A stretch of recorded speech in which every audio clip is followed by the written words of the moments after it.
This video is presented to you by AEDmarket.com, and in today's video, we'll show you how to ensure that your HeartSine Samaritan PAD 350P, 360P, and 450P AEDs are ready for rescue. The only thing worse than not having an AED is having one that doesn't work.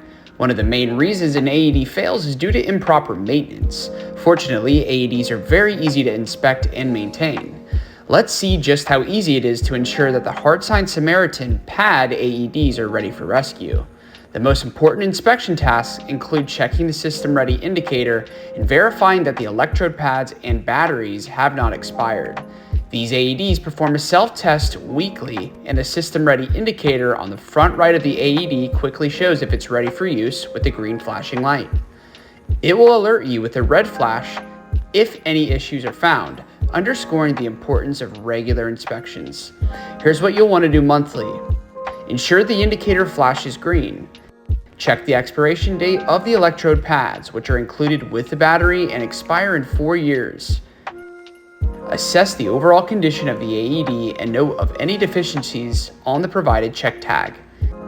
If you have any questions about the HeartSine Samaritan AEDs, feel free to contact us at aedmarket.com or call 1-800-441-8378. Thanks for watching.